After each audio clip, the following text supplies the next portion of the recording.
I recently read the book The Accidental Creative by author Todd Henry. Todd provides a much-needed revision to the perception of the creative worker.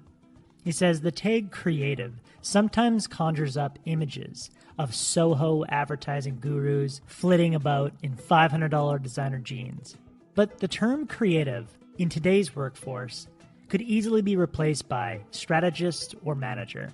He adds, call yourself anything you want, but if you're responsible for solving problems, developing strategies, or otherwise straining your brain for new ideas, I'm going to call you a creative, even if you end up being one accidentally. The creative in today's workforce is expected to have a consistent output of good ideas. But if your work requires the generation of new ideas, you've probably noticed that coming up with creative ideas is hard and unpredictable. Most of us, including myself, have flashes of brilliance followed by long stretches of frustrating mediocrity. Todd tells us that we can develop a predictable rhythm of creative ideas and experience a sustained level of brilliance in our work. But to do so, we'll need to continually fight off the 3 creative assassins. The first assassin, dissonance. See, our minds naturally want to resolve tension and connect the dots. We love stories because we can't wait to see how the protagonist will resolve the conflict. Our compulsion to resolve tension and find solutions can be a distraction when doing creative work.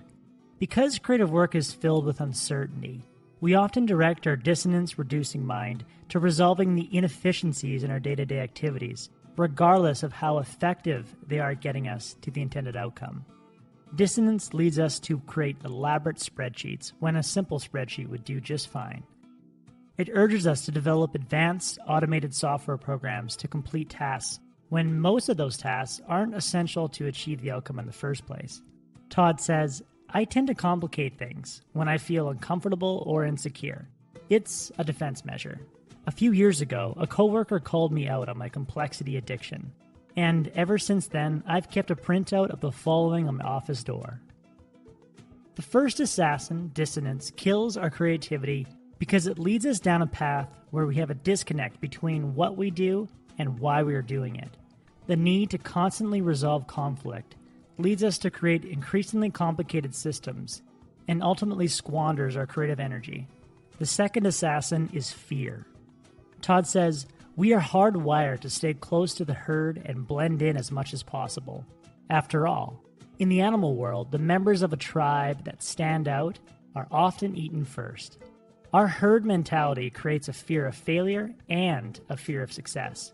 See, if we try to pitch a creative idea to a group of people and it isn't well received, we fear falling out of favor with that group and risk being left alone and vulnerable. Or if we have a successful creative idea that moves us ahead of the pack, we fear that we won't be able to find another tribe to fit in, or worse, be unable to sustain our progress and fall back to the tribe we're currently in, but find out they no longer want us. The second assassin is fear, and it kills creativity by urging us to maintain the status quo and avoid pitching creative ideas that might put our reputation at stake. The third assassin comes in the form of escalating expectations. Our expectations naturally rise when we start a creative project. We reflect on past performances or we have aspirations to be like our heroes. But these rising expectations make the creative process difficult to initiate. Why? Well, your expectations act as a filter for your next idea. When your expectations are too high, very few ideas are able to pass that bar. Since creativity often involves combining several mediocre ideas in order to find a great idea, the creative process gets killed long before it gets a chance to develop. The third assassin takes the form of escalating expectations, and it kills creativity by making us overly critical of new ideas and stopping the creative process before it has a chance to begin.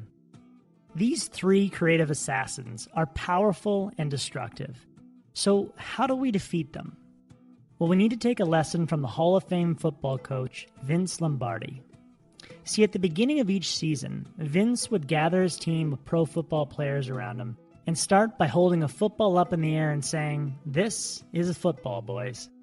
Vince started each season by bringing it back to the fundamentals. Like Vince, we need to constantly approach our creative work by going back to the fundamentals. But unlike football, our season needs to restart every week, not every year. To hold off the 3 creative assassins, we need to start each week with a fresh approach. The F in fresh stands for focus. At the beginning of each week, identify your big 3. Todd says, the big 3 are the 3 most important items that you're looking for critical insight on. They're items that weigh heavily on your mind, keep you up at night, or incite the most conversations among the members of your team. Use these 3 items as a filter for your experience throughout the week. Todd says, when I read a book, I'm looking for connections or concepts that are relevant to my big 3.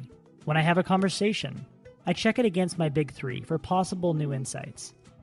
The R in fresh stands for relationships. Todd says, when you neglect your relationships, you limit yourself to your own experiences. But when you approach your relationships with purpose, you will be able to draw on many lifetimes worth of experience for insight and inspiration. By actively making time to discuss experiences and gain new perspectives with a circle of people that have valuable experience, you can keep yourself creatively charged. The E in fresh stands for energy. See, holding off the 3 assassins requires a sustained level of energy throughout the week. To ensure our energy remains high, you need healthy rituals in place that cultivate a high level of mental energy. I suggest starting with the fundamentals. Develop a plan to exercise, eat well, and get adequate sleep each week. Creative thinking is an energy-intensive activity. Ensure that you have the support of key rituals to sustain your brilliance. The S in fresh stands for stimuli. The information we consume becomes the raw material for our creative output. Garbage in equals garbage out. So seriously consider the books you'll be reading this week and the media you'll be consuming. Are these resources likely to fertilize your creative goals? And lastly, the H in fresh stands for hours. At the beginning of each week, you need to look at your schedule and ask yourself, do the hours in my schedule this week reflect the 4 areas that I've just covered? Have I scheduled time for the big 3, scheduled time for key relationships, scheduled time for energy rituals, and made time to consume quality material? If you start your week off fresh, you have better odds of holding off the 3 assassins. Without the 3 creative assassins in your life, you'll experience sustained brilliance and have the ability to create on demand. That was the core message that I gathered from Todd's book.